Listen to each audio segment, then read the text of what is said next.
Ketika ini kanak-kanak betul-betul menjadi kanak-kanak. Tengoklah, wah, having fun. Ingat tak zaman kita kecil-kecil dulu?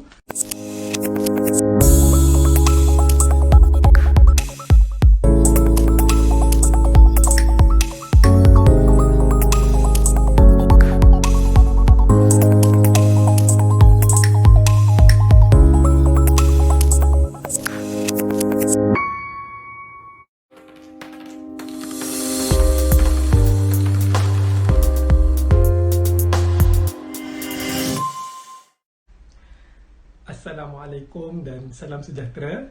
Kembali bersama saya Zaid Muhammad dalam episod kedua Ibu Bapa Bijak Anak Hebat. Terima kasih kerana masih menonton program ini di mana saya akan cuba membawa anda dalam perjalanan strategi keibubapaan yang telah saya bawa seluruh Malaysia dan telah menemui ribuan ibu bapa di seluruh negara. Dan sekarang tibalah masanya anda juga untuk mengikuti apakah strategi ibu bapa bijak yang telah 10 tahun berada di pasaran. Kalau masih ingat episod pertama, kita fokus kepada anak-anak berumur antara 0 hingga 3 tahun dari lahir sehingga umur 3 tahun, dan saya berjanji dalam episod ini untuk membawa tuan-tuan dan puan-puan semua dalam fasa perkembangan minda yang seterusnya, proses kematangan minda fasa kedua, iaitu peringkat umur 4 hingga 12 tahun. Sebenarnya part ni paling menarik. Kerana apa? Sebab ketika ini kanak-kanak betul-betul menjadi kanak-kanak. Tengoklah, wah, having fun. Ingat tak zaman kita kecil-kecil dulu, pantang jumpa sungai, pantang jumpa. Saya teringat dekat kampung saya ada sebatang sungai lah. Ramailah kawan-kawan pergi sana. Lebih kurang macam ni lah. Tapi kami terjun dari atas pokok. Naik terjun, ya Allah, keseronokannya tak boleh dibayangkan.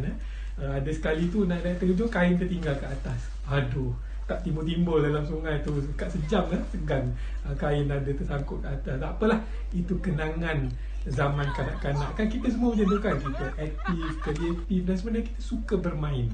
Dan inilah sebenarnya keperluan kanak-kanak di peringkat ni, kerana mereka sebenarnya bukan setakat bermain, tapi mereka belajar melalui bermain. Apa yang mereka pelajari?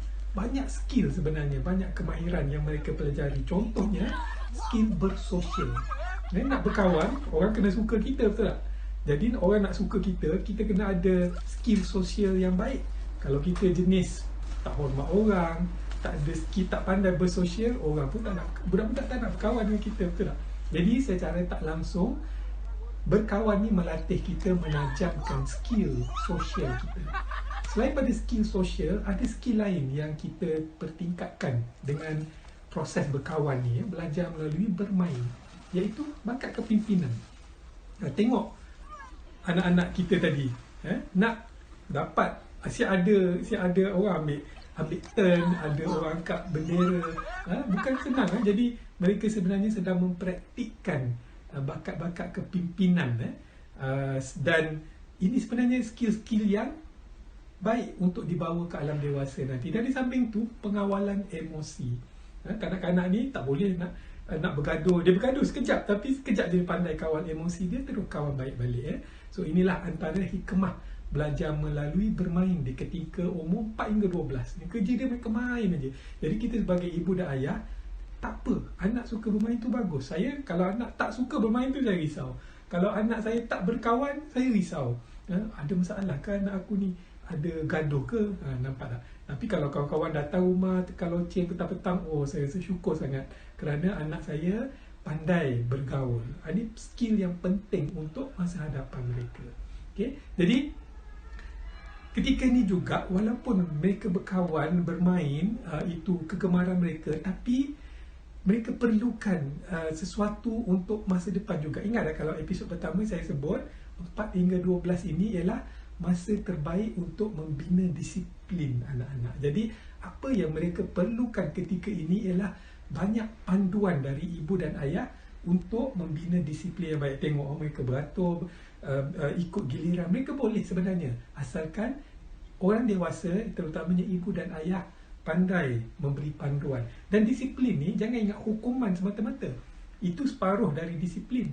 Separuh lagi ialah pujian, galakan, dan memberi panduan. Itu pun disiplin juga. Tak semestinya menghukum. Kita kadang-kadang ingat, tengok perkataan disiplin, ingat hukum, rotan dan sebagainya. Bukan. Itu hanyalah sebahagian. Sebahagian lagi lebih positif, iaitu memberitahu betul yang salah dan sebagainya. Jadi, apakah yang boleh kita lakukan untuk mengambil peluang 4 hingga 12 tahun ini untuk memantapkan lagi disiplin anak-anak? Ingat, tak banyak peluang ni, sekejap je. Sekolah prasekolah dan sekolah rendah. Sekolah menengah nanti cerita lain. Okey, jadi peluangnya tak banyak. Apa kita boleh lakukan? 2 benda.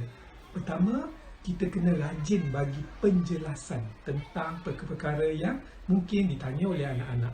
Anak-anak ketika ni, otak dia sedang berkembang. Banyak soalan dia. Mak ni kenapa tak boleh buat ni? Ayah kenapa tak boleh pergi sana? Jangan kita cakap, diam lah. Awak tak payah tahu. Jangan. Kerana itu akan membantutkan minda anak-anak.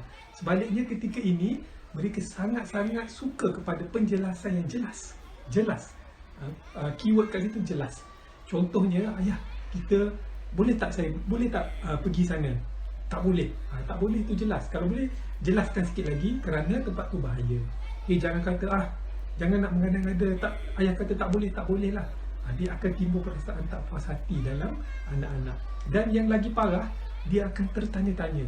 Dan zaman teknologi ni bahaya, terutama setengah subjek. Contohnya subjek seksual ke apa. Mungkin satu hari kita buat episod tentang penjelasan tentang sexuality. Ini pun penting juga. Sebab kalau tak jelas, mereka akan cari kat mana? Dia cari dalam internet. Hari ini kita fokus kepada disiplin dulu. Kalau tak jelas, dia akan rasa nak cuba. Inilah yang membuatkan anak-anak mencuba sesuatu kalau penjelasan tak kena dengan jiwa mereka. Mereka tidak puas hati. Dan yang kedua kita boleh lakukan ialah kita buat peraturan di rumah. Peraturan yang mudah-mudah je. Contohnya sebab tu anak-anak ketika ni dia suka pergi sekolah. Sebab di sekolah ada peraturan yang jelas. Ada masa dia, masa belajar, masa makan. Nak makan kena baca doa. Nak masuk kelas kena beratur. Macam ni kan. Pergi mana-mana kena beratur. Mereka okey, mereka suka. Tenang, jiwa mereka tenang. Tapi balik rumah, tak ada peraturan. Sekejap boleh, sekejap tak boleh. Itu membuatkan jiwa mereka bercelaru. Jadi tugas kita sebagai ibu bapa, buatlah peraturan. Saya akan buat satu episod khas untuk cara nak buat peraturan di rumah. Tapi tunggulah, ikutilah, follow lah.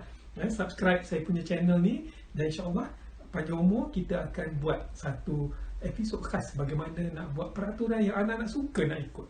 Tak ada rasa nak marah-marah, jerit-jerit lagi lah. Itu insyaAllah lain kali. Tapi untuk kali ini, kita cuba fahami apa yang berlaku dalam minda anak-anak kita.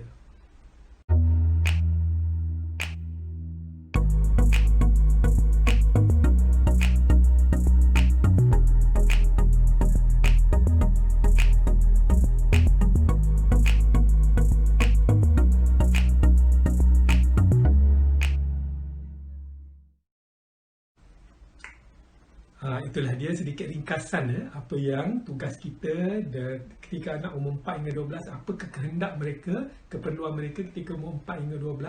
Sama-sama dua-dua mainkan peranan, insya-Allah anak kita akan terbina masa depan yang cemerlang. Okey, berakhir di episod kali ini. Episod yang seterusnya lagi menarik kerana kita akan berbicara tentang hero remaja. Okey, ini dalam episod yang ketiga. Kalau teruskan bersama saya akan kongsi apakah rahsia-rahsia, apakah perkara yang bermain di dalam minda anak-anak remaja, apakah yang penting bagi mereka, kenapa remaja berubah perangai. Sekolah rendah okey, sekolah menengah dah mula buat perangai. Ada sebab-sebab dia. Kalau nak tahu, teruskan bersama saya, Zaid Muhammad, dalam program Ibu Bapa Bijak Anak Hebat. Episod ketiga dan seterusnya, kita akan merungkai lebih banyak lagi strategi-strategi Ibu Bapa Bijak yang insya-Allah dapat membantu kita semua mencipta anak-anak yang berjaya. Tapi sebelum tu, marilah kita bersyukur dengan keluarga kita dulu. Saya suka kongsi pantun biar dia. Biar kali ini berbunyi apa? Biar orang tak puji, asalkan Allah mengetahui. Kita usahalah sebaik mungkin, jangan harapkan pujian orang, tapi haraplah keredaan Allah. InsyaAllah kita jumpa lagi panjang umur dalam episod yang seterusnya. Assalamualaikum warahmatullahi wabarakatuh dan salam sejahtera.